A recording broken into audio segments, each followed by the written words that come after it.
Chapter 32 ज्ञान क्यों नहीं होता। संसार में जब तक आसक्ति है तब तक ज्ञान नहीं होता। ज्ञान मार्ग में देह, धन, वैभव, माता पिता, स्त्री पुत्रादि से आसक्ति छोड़नी पड़ती है। शास्त्र और संत कहते हैं कि पूर्व जन्म के माता पिता, स्त्री पुत्रादि को जैसे आप अज्ञान के कारण भूल गए हैं, उसी तरह इस जन्म के माता पिता, स्त्री पुत्रादि को ज्ञान के द्वारा भूल जाओ। गत अनेक जन्मों के माता पिता, स्त्री पुत्रादि को आप अज्ञान से भूल गए हैं।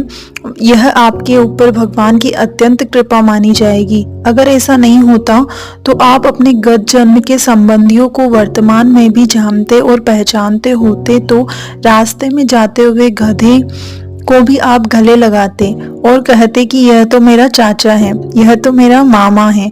गत जन्म की आपकी पत्नी हाल में कुत्ती या गधी के अवतार में हो, उसको आप अपने गढ़ में ले जाओगे तो बड़ी चिंता खड़ी हो जाएगी। किंतु भगवान की अत्यंत कृपा है कि आप अपने गत जन्म के संबंधियों को यदि अज्ञान के कारण भी भूल गए हैं तो भी बहुत ही अच्छा हुआ है। तो जिस तरह आप अपने अगले जन्म के माता पिता, स्त्री पुत्र आदि को अज्ञान के कारण भूल गए हैं, उसी तरह इस जन्म के माता पिता, स्त्री पुत्र आदि को भी ज्ञान के द्वारा भूल जाओ। संसार में आसक्ति आप जैसे जैसे हटाते जाओगे वैसे वैसे प्रकाश पड़ने लगेगा। संसार में आप आसक्त हैं या विरक्त, यह जानने का आपके पास ही बैरोमीटर है। आप अकेले हो और अकेलापन लगे, उसका नाम आसक्ति, और आप अकेले पड़ जाएं और एकता लगे, उसका नाम विरक्ति है। इस बैरोमीटर से आप अपना नाम निकाल सकते हैं कि आप ज्ञान मार्ग में जाने के अधिकारी हैं या नहीं। 2. आप कभी ज्ञान लेने गए हैं? हम लोग सच्चे अर्थ में ज्ञान लेने जाते ही नहीं। डोंगरे महाराज के या कृष्ण शंकर जी शास्त्री जी के या शंभू महाराज के भागवत सप्ताह में अनेक बार गए होंगे या संन्यास आश्रम में हर रोज धक्के खाते होंगे, किंतु वहां कदापि वास्तविक ज्ञान लेने के लिए हम लोग गए ही नहीं। केवल दिखावे के लिए या मनोरंजन के लिए कार्यक्रम में भाग लेने जाते रहते हैं। मन चित्त तो घर में स्त्री पुत्र आदि के झंझटों में ही फंसा रहता है। फिर ज्ञान किस तरह मिल सकता है? आप बाजार में गेहूं लेने जाते हो, किंतु बोरा लिए बिना खाली हाथ जाओगे तो व्यापारी तुरंत ही समझ जाएगा कि यह आदमी गेहूं लेने नहीं आया, केवल भाव ताव पूछने आया है। इसलिए बाजार में भाव अगर 20 किलो का 30 रुपए चलता होगा तो व्यापारी आपको 28 का ही भाव बताएगा। वह जानता है कि यह आदमी वास्तव में गेहूं लेने के लिए निकला ही नहीं। उसके पश्चात आप दूसरी 4-5 दुकान पर भाव पूछोगे तो आपको 30 रुपए का भाव कहेगा। आपको विश्वास हो जाएगा कि पहले व्यापारी के यहाँ ही योग्य भाव से गेहूं मिलता है। एक हफ्ते बाद फिर जब आप हाथ में बोरा लेकर गेहूं खरीदने पहले वाले व्यापारी के पास जाएंगे तो वह समझ जाएगा कि आप अब वास्तव में गेहूं खरीदने के लिए ही आए हैं। इसलिए वह आपको अब भाव 32 रुपए ही बताएगा।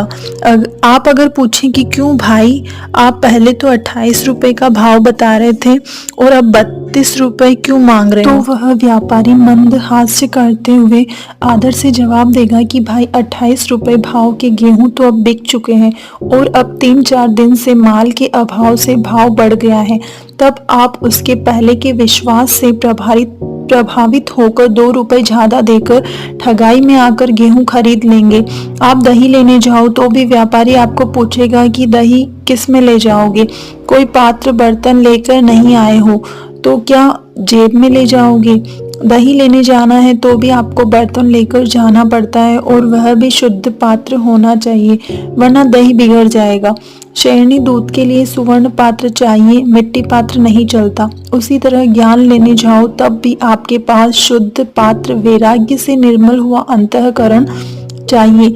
जब तक मोटर, बंगले, देह, स्त्री पुत्र आदि में आसक्ति और अंतःकरण में अनेक जन्म जन्मांतर की कामनाएं और वासनाएं बनी रहेगी और कंचन कामिनी का रंग चढ़ा रहेगा, तब तक शुद्ध ज्ञान होगा ही नहीं। ज्ञान न टके, वैराग्य बिना करिए कोटि उपाय। ज्ञान का मतलब स्पष्ट समझ लेने की आवश्यकता है। केवल BA, MA हुए या MCOM, LLB या CA हो गए उसे ज्ञानी नहीं कहा जाएगा। अमेरिका की तमाम नदियों के नाम मुंह से बोल जाओ या रूस के तमाम पर्वतों के नाम मालूम हो जाए या अफ्रीका की तमाम जंगलों के क्षेत्रफल कंठस्थ कर लूं, या ऑस्ट्रेलिया की तमाम सोने की खानों के उत्पादन के अंक जान लो, या इंग्लैंड, अमेरिका आदि देशों का संविधान कॉन्स्टिट्यूशन का अभ्यास करे, उसको ज्ञान नहीं कह सकते। वह तो केवल सूचना, इंफॉर्मेशन कही जाएगी। ज्ञान के लक्षण तो भगवत गीता के 13वें अध्याय में 7 से 11 5 श्लोक में दिए हैं। उसमें से पौने 5 श्लोक में ज्ञान के लक्षण दिए हैं और केवल 1 से 4 श्लोक में ज्ञान क्या है वह बताया है, जो निम्नलिखित है।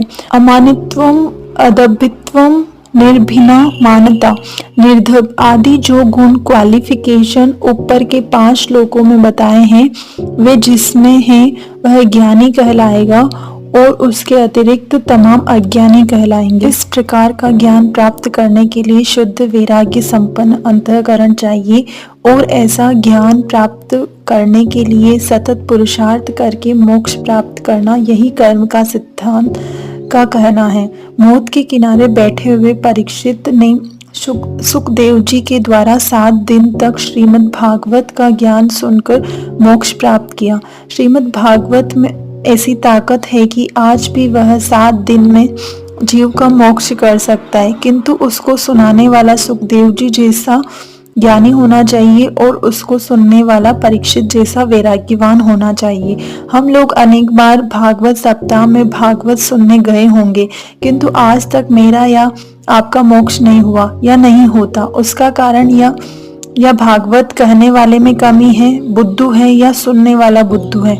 आज तो अधिकतर भागवत सुनाने वाले सुखदेव जी बेचारे 500 या 1000 रुपए का सौदा करके व्यासपीठ पर बैठे होते हैं और सारा दिन भागवत पढ़ते पढ़ते भी उनका मन तो कितने केले आए, कितने नारियल आए, कितने रुपए भागवत पर चढ़े और अपने लिए कितनी धोती और कपड़े आए, यही सोचते रहते हैं। यह दशा तो बेचारे आज के सुखदेव जी की है। परीक्षित की जिसने भागवत कथा का आयोजन किया है, उसकी दशा तो उससे भी खराब है। आधुनिक परीक्षित यजमान तो आसन लगाकर कथा सुनने बैठ ही नहीं सकता। वह तो बेचारा घबराया हुआ, कितने समधी आए, कितनी समधिन आई, कितनी बिटिया आई, कितने दामाद रूठ गए, मनाए गए और भोजन में कितना बेसन इस्तेमाल हुआ तथा कितने डिब्बे तेल इस्तेमाल हुए और अभी भी ब्राह्मणों को कितनी दक्षिणा देनी पड़ेगी, उसकी चिंता में बेचारा 7 दिन में थक कर ढीला हो जाता है। आज जहाँ सुखदेव जी कथाकार और परीक्षित यजमान की ऐसी दशा है कि वहाँ श्रीमद् भागवत कथा किसी का मोक्ष कैसे करेगी, यह आप ही सोचिए। वरना श्रीमद् भागवत में तो आज भी ताकत है कि केवल परीक्षित जैसे जीवों का तो क्या धुंधकारी जैसे भूत प्रेत पिशाच का भी वह मोक्ष कर सकता है। ज्ञान प्राप्त होना और उससे तमाम संचित कर्मों को भस्मसात करना कोई ऐसा आसान काम नहीं है। उसके लिए प्रबल पुरुषार्थ करना चाहिए।